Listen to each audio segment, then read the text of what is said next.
Ah, the beautiful region of Kanto in the Pokemon world.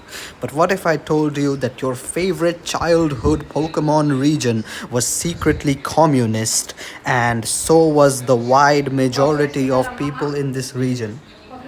So we know that in the original Pokemon games Red and Blue, you get references to real-world events such as there's a mention of a war that Lieutenant Surge, the third gym leader and an important character, tells you about, and he's literally called the Lightning American, the Lightning freaking American. So if America exists in the Pokemon world, then my theory is that the USSR or the Soviet Union also exists. And therefore, communism was exported from the USSR onto Kanto and other Pokemon regions. That's not my only argument either. Have you noticed that Pokemon centers are literally free all the time? You just go in there after your Pokemon are hurt and Nurse Joy heals your Pokemon without asking a single cent of your money. Now that's universal free healthcare, which is definitely a part of communist and socialist ideologies across the world.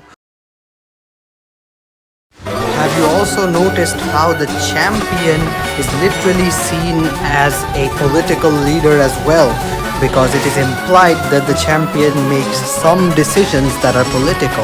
So if we take that to the extreme and say that the Pokemon champion is also the leader of the country, then that's an authoritarian system right there, because the champions are not elected, these are chosen by strength alone. And that is similar to how communist leaders are chosen, like Stalin, for example, came to power because of his influence, not because the people chose him after Lenin's death. And my theory for Kanto region specifically is that Team Rocket used to be a political party before the communist revolution hit in Kanto, and now they are way too obsessed with capitalism, and they are in on doing crimes such as selling Pokemon and owning a casino, because those are capitalistic ideals and those directly clash with the communist ideology of the region. That's why they are framed as evil, because they are a political party that tries to be capitalist in a communist society.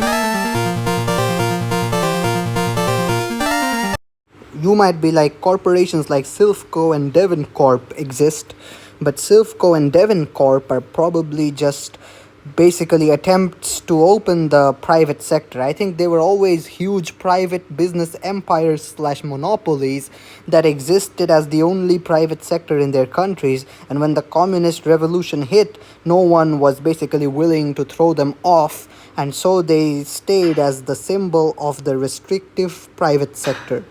That's why it makes sense in the story when Team Rocket tries to take over Silphco.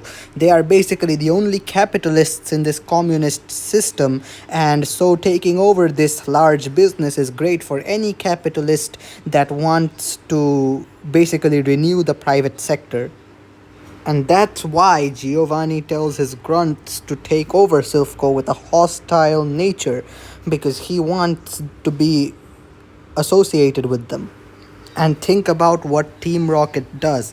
They sell rare Pokemon on the black market and run a casino that basically sells Pokemon as well. They are basically trying to use Pokemon to get back into capitalism because the society is communist. That's my interpretation. You just need to interpret it differently to see all of these things. And these things are happening in the story itself. I'm not adding anything new beyond the interpretation. So anyways, that was my theory for why the Pokemon world is communist. If you wanna see me make more Pokemon theories, please comment below and hit a like and subscribe on this video. This is my first theory style video about Pokemon. I would really like it if you guys watched it through to the end. So that's me, Talks151, signing out guys. See you later.